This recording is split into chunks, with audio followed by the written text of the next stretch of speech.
Hari Om. We meet again for the next avatara of the Dashavatara in our story series. So, what are the avatars we've seen so far? Let's sing the Dashavatara Stotram and we will know what all we've finished, right?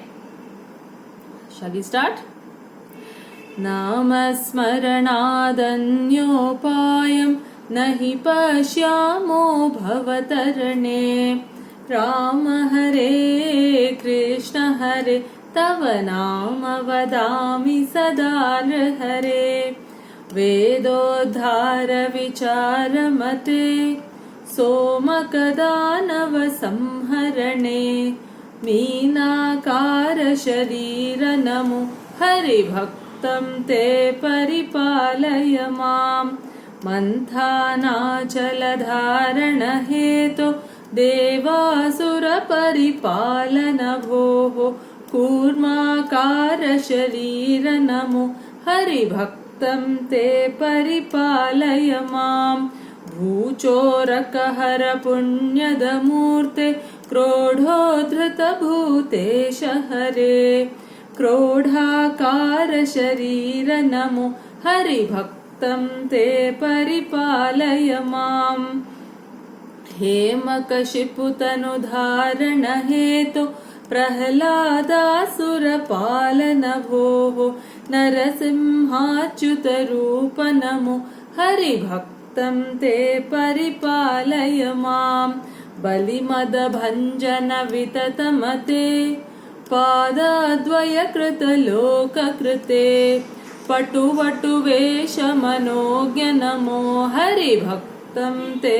परिपालय माम् क्षितिपति वंश संभव मूर्ते क्षितिपति रक्षाक्षतमूर्ते भृगुपति राम वरेण्य नमो हरिभक्तं ते परिपालय माम् सीतावल्लभ दाशरथे दशरथ नन्दन लोकगुरो रावणमर्दन राम नमो हरिभक्तं ते परिपालय माम् कृष्णानन्द कृपा जलधे कंसारे कमलेश हरे कालियमर्दन रामन कृष्ण नमो कालियमर्दन कृष्ण नमो हरिभक्तं ते परिपालय माम्. So, what is the avatara today? Yes, it's our very favorite, our beloved, our naughty avatara. Who is it? Yes, it is our beloved Krishna. So it is Lord Vishnu who manifested as that little prankster, the flute player, the blue boy of Vrindavan, as Gurudev would say, as the Gita Acharya, as the one who came down to kill Shishupala and Dantavakra. Who were they? Let us see in this story. Right. So, you all remember that Jaya and Vijaya had been cursed and they had to take 3 sets of births, isn't it? Both of them had to take 3 births on earth. And we saw how 2 sets are already done. What was the first set? Whom did they come as? They came as Hiranyaksha and Hiranyakashipu. And what was the next set we saw in the previous avatara? What was that? Ravana and Kumbhakarna. Now, one more due. Right? After this, they are free from their curse. And Bhagwan also does not have to come to redeem them. He will still come. Why? He is the upholder of Dharma. He is the protector of this creation. And if he doesn't protect Dharma, then the creation cannot be protected. So, it's a very simple logic. He always protects his creation. How? By ensuring that Dharma is maintained in creation. And what is Dharma? Oh, Dharma is a very deep subject and there's many things in Dharma. but it's a very simple way to understand what you don't want others to do to you, you don't do to others. That's a simple Manava Dharma. Animals cannot think like this, but humans can, isn't it? And when adharma, that is, when people are harming others, harming the creation, when that increases, when adharma increases, who will come? Sambhavami. Bhagavan says, I will come, I will manifest. He is not born like you and me. He manifests. Even though it appears that he was born to somebody and he was somebody's child and somebody brought him up, all those are part of the story. But Bhagavan does not take birth like us. He just manifests. Alright, so we'll see this avatara, which is the most loved avatara of Bhagavan, isn't it? Everybody talks of Krishna. Even those who are not Hindus talk of Krishna. Even those who are not Indians, they also talk of Krishna. So he is like a universal Bhagavan. He is anyway the universal Bhagavan. You can call him by any name. Krishna is a favorite name. And by the way, the word Krishna means someone who attracts. Karshayati iti Krishna. So he is someone who you cannot resist. You will be drawn towards him. Alright. Now this particular avatara has a speciality. Here Bhagavan didn't come, like the highlight is not about killing that particular form of Jaya and Vijaya and sending them back. That was not the main theme here. So far, except I think Bhargava Rama, whenever it has like Hiranyaksha, Hiranyakashipu, the sole purpose itself was that he had to send them back to Vaikuntha.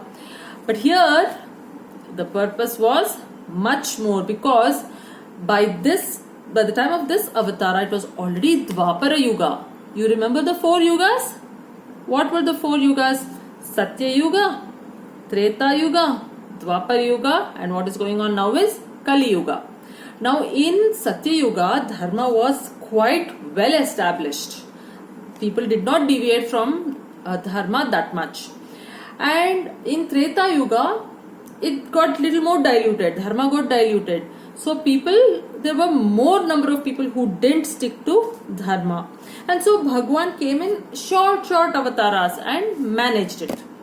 Right? Treta Yuga, the longest actually was, I think, Parashurama and Bhagavan Ramachandraji. So these 2 avatars, yes, they were a little long, but all other avatars, Bhagavan came, finished his work and left. Krishna's avatara, this avatara has much more in it than all other avatars. And this avatara is considered to be the Purna avatara of Lord Vishnu. And Krishna's story, all of you know. I cannot condense Krishna's story into like 10 minutes and tell you. It is just impossible. So we will just quickly go through all that happened. So who was he born to? You all know, right? He was born to Devaki and Vasudeva. But then the prophecy was that the 8th child of Devaki and Vasudeva would kill Kamsa. And it happened that it was Bhagavan who came as that 8th child. And he was born, then he was transferred to Yashoda and Nanda Baba's house in Gokula. And there how many asuras, starting from the wicked Putana who came to kill this child Bhagavan who was just then born there. And you all know how he sucked the life out of her. And then came so many asuras. There was Shatakasura, there was Aghasura, there were many asuras who came to trouble Bhagavan. But Bhagavan, does he ever get troubled? He is the strength of strengths. He is the power of powers. And very easily he just got rid of all these asuras. In fact, that was one of the purposes of his birth. He had to rid the land of asuras. And there was one very famous episode, isn't it? The Kaliya, you all remember? Kaliya Nartana. Right? So he destroyed even Kaliya, the poisonous snake. Of course, he just sent him away, and so that he was trouble free. Alright. Then you all also know that how these gopis, Yashoda's friends, right? How they doted on Krishna. As long as he was in They were in Gokula and then they moved to Vrindavan. They were so attracted to this young boy Krishna from the little baby stage. They could not spend even half a day without seeing Krishna. Yes, he did his pranks, they shouted at him, all of that was there, but they absolutely loved Krishna. And you know who these gopis were? They were the same sages who had the darshan of Bhagwan as Lord Rama in the previous avatara. You know, when Lord Rama went to the forest, he met many sages in the forest, and it is those sages who said, we got just a tiny, few moments with Bhagwan. We want to spend a much longer time. And so Bhagwan said, sure, in my next avatara. And they were all born as the gopis, and you all know how the devotion of the gopis is towards Bhagwan. So this way, he also protected the interests of the good, the interests of the devoted ones, and destroyed the asuras. So that was the very purpose of the avatara of Bhagwan. Alright, so then he grew up, young boy, he went to Mathura and he killed Kamsa, and the prophecy had to come true, isn't it? And then by this time, Jaya and Vijaya were born as Shishupala and Dantavakra. And Shishupala was Krishna's aunt's son, his cousin. So it so happened that when Shishupala was born, the mother heard this voice that said, actually Shishupala was born with 4 hands, and the mother was wondering what this was. And then the prophecy, there was a divine voice that said, the one in whose lap the 2 hands of this child will fall off, it is that person who will bring an end to this child's life. Oh, the mother was a bit worried, and she wanted to know who that might be. So when this was Shishupala who was born, and whoever guests came home, she would make the child sleep on the lap and see if anything would happen. And so many guests came and went, nothing much happened. One day it so happened that Krishna went to visit her to see this baby, and she asked Krishna to take him on the lap. And when Krishna put Shishupala on his lap, the 2 hands fell off. And the mother said, oh, Krishna, please, can I please ask you not to harm my child? Please make sure that you don't harm him. And Krishna said, mother, see, aunt, mother, all the same, isn't it? Said, mother, but then if this is a divine voice that has told you, nothing we can do will stop it. So I will do one thing. 99 mistakes of this boy I will pardon. But the moment he commits the 100th blunder, I will not spare him after that. The mother, okay, at least something, right? She said, thank you, Krishna, thank you. And then they grew up. Shishupala happened to grow up on the enemy side of Krishna, and he always had a sense of enmity, a sense of hatred towards Krishna. So like this, life anyway went on. Krishna went on with his life, and Shishupala, Dantavakra, they went on with their lives. And you all know how this avatara unfolded, and how he was the cousin and best friend for the Pandavas, especially Arjuna, and how he even tried to mediate and avoid war between the 2 sets of cousins, Pandavas and Kauravas. You all know the whole elaborate story, and no matter how much they tried, even Krishna's peace mission failed. And finally they were on the battlefield ready for war. And at this point of time, this young prince, not very young actually, he was supposed to be around 60 years old, Arjuna had requested Krishna to be his charioteer. So Krishna was there holding the reins of the horse, and Arjuna was seated in the chariot, and they had come to the battlefield. And at this point of time, Arjuna says, Krishna, can you take me to the middle of this battlefield so I may see both the sides of the army? Krishna said, oh sure, he's a charioteer, he's a driver, isn't it? So he took the chariot right in the middle. And suddenly something came over Arjuna. He looked on both sides. He saw Bhishma Pitamaha. He saw his Acharya Dronacharya.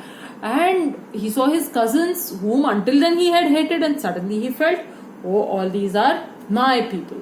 And how can I kill my own family people? How can I do this? This is going to incur sin. This, that. He had. But then he also knew that they were wicked people. Duryodhana and all were wicked. They would not leave the people in peace. And he was completely confused, and it is at that point he asked Krishna, Krishna, my friend, tell me what to do. And at that time it was not just Krishna the friend, it was Krishna the Acharya, Krishna the teacher, Krishna the Guru, Krishnam Vande Jagat Gurum, isn't it? And Arjuna completely surrenders to Krishna because he sees in the Bhagavad Gita, as Bhagavan keeps talking to him about how he must do his duty, and where Bhagavan gives him the highest knowledge as to who he really is and why he must fight this war, not because it is his cousins or anything, but this was a fight against adharma, and he was going to be one of the people who kept up dharma. So he taught Arjuna, and Arjuna was finally ready to fight the war, and we all know how the Pandavas won the war. And after the war was won and the Pandavas became the rulers of the land, Yudhishthira, the eldest Pandava, decided to do what is called the Rajasuya Yaga. So usually it happened either when the king had expanded his kingdom or they won a big battle, they would always do a yaga, yajna, and give away a lot of gifts to the Brahmanas, to the poor, to the needy, to the worthy people. Everybody was recognized. And in this Rajasuya Yaga, they had to decide who is going to receive the Agra Puja. Now, what is Agra Puja? Agra Puja is when you start off this giving ceremony, the first person to receive the worship, the first person to receive the puja is called the Agra Puja, and they were trying to decide who is going to receive this Agra Puja. Now, everybody, there were so many great people, they were thinking who. And Sahadeva, the youngest of the Pandavas, stood up and said, why are you all thinking so much? There is only one person here who absolutely deserves the Agra Puja, and that is our beloved Krishna. Without him, we would not have succeeded at all. How can you forget Krishna? And it was decided, everybody unanimously agreed. And so Krishna was asked to come and sit on the throne there. And they did the Pada Puja. They washed his feet. They chanted a lot of mantras. They gave him new clothes and lots of jewels. And it was a very splendorous celebration there. And in the courtroom at that time, Shishupala was also seated. And Shishupala said, there are such great people here who have also contributed immensely to your success in the war. And of all people, you choose this fellow? After all, a cowherd? And what? Not just a cowherd. Do you know the kind of things he has done? He has been a thief as a child. How he stole butter from those poor gopis' houses. And do you know how he troubled the gopis by taking away their clothes when they went for bath? Do you know he has killed his own uncle? When he has done such atrocities, what makes you all believe that he is worthy of this Agra Puja? He is not even worthy of the last puja in this ceremony. Like this, Shishupala went on ranting and ranting. Krishna kept counting. 1, 2, 3, 4, 20, 35, 48, 52, 67, 78, 83, 94, 97, 98, 99. And Shishupala looked at Krishna and said, this fellow is not even retaliating. He's not even saying a word. He must be afraid of me. And he makes one last comment, and then Bhagwan doesn't wait anymore. The Sudarshan Chakra is always ready with him. You may not be able to see it, but the moment he puts his finger like this, the chakra arrives. He got the Sudarshan Chakra and released it. and Shishupala's head was cut off. And this is how Shishupala was actually Jaya. So Jaya went back to Vaikuntha. After this had happened, Dantavakra decided to take revenge because Krishna had killed Shishupala and two others who were his very close friends. They were also, all of them were wicked people, and that is why Bhagwan had killed. Otherwise, Bhagwan is one who always protects everybody, right? Alright, so Dantavakra decided to attack Krishna, and when that attack happened, Bhagwan fought with him, and it was not very difficult to kill Dantavakra again. This time he didn't use the chakra, instead he used the gada. And you know, Bhagwan has what? Shankha, chakra, gada, padma in his four hands, right? For Shishupala he had used the chakra, and for Dantavakra he used the gada. And one hit on the chest of Dantavakra, he fell dead, and that was actually Vijaya, and Vijaya went back to Vaikuntha. So many purposes of Krishna's birth was done. And then there was another episode to happen, and that was the destruction of his own clan, the Yadava family clan. And this was also because of a curse, and they fought amongst themselves, the Yadavas, and they were all destroyed. After that, Krishna said, it's now time for me to head back. And he told, by then of course Rukmini, that was Lakshmi, Mother Lakshmi, who was born as Rukmini, she had also gone back. And gone back where? Vaikuntha. And you know his elder brother Balarama, who was he actually? It was Bhagwan Shesha, isn't it? The snake, the 1,000-headed serpent on whom Bhagwan rests. So Shesha had come as Balarama, and he also went back. And now it was time for Krishna also to get back to Vaikuntha, because the purpose of his coming there was over. The good had been protected, dharma had been upheld, and the asuras, many asuras were killed. Of course, you can never kill all the asuras, that is not possible. There will always be a few, and that is why Bhagwan keeps coming again and again. And that's how the good, the devoted also have the darshan of Bhagwan. And in Krishna Avatara there were so many. There was Vidura in the kingdom of Hastinapura. Then there was Draupadi, how can we forget her? There were so many. Among the gopis there was Radha. Then among his friends there was Sudhama, there was Uddhava. There were plenty of devotees who darshan with the knowledge, with his love and affection in every possible way. Right? So Krishna Avatara is referred to as a Purna Avatara, where Bhagwan showered his blessings in myriad number of ways, in many number of ways. And this is one of the most beautiful, absolutely most beautiful avatara of Lord Vishnu. So it is kind of odd trying to squeeze it into such a short time, but we have done the purpose of Krishna being the manifestation of Bhagwan as Krishna. And you all know the story, isn't it?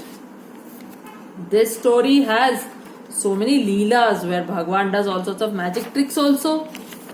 And he is the upholder of dharma also. He is a guru also. So he shows how he comes in many different ways to fulfill the purpose of the avatara. So let us chant the Dashavatara Stotram and end this story session. नामस्मरणादन्योपायं नहि पश्यामो भवतरणे राम हरे कृष्ण हरे तव नाम वदामि सदा नृहरे वेदोद्धार विचारमते सोमकदानव संहरणे मीनाकार शरीर नमो हरिभक्त ते परिपालय मां मन्थानाचलधारण हेतु देवासुर परिपालन भोः कूर्माकार शरीर नमो हरिभक्तं ते परिपालय माम् भूचोरकहर पुण्यदमूर्ते क्रोधोद्धृत भूतेश हरे क्रोधाकार शरीर नमो हरिभक्तं ते परिपालय माम् हेमकशिपुतनुधारण हेतु प्रह्लादासुरपालन भोः नरसिंहाच्युतरूप नमो हरिभक्तं ते परिपालय माम् बलिमदभञ्जन विततमते पादाद्वयकृतलोककृते पटुवटुवेश मनोज्ञ नमो हरिभक्तं ते परिपालय माम् क्षितिपतिवंशसम्भवमूर्ते क्षितिपतिरक्षाक्षतमूर्ते भृगुपतिरामवरेण्य नमो हरिभक्तं ते परिपालय माम् सीतावल्लभदाशरथे दशरथनन्दन लोकगुरो रावणमर्दन राम नमो हरिभक्तं ते परिपालय माम् कृष्णानन्दकृपाजलधे कंसारे कमलेश हरे कालियमर्दन कृष्ण नमो हरिभक्तं ते परिपालय माम्. Until we meet for the story of the next avatar of Bhagwan. Hari Om.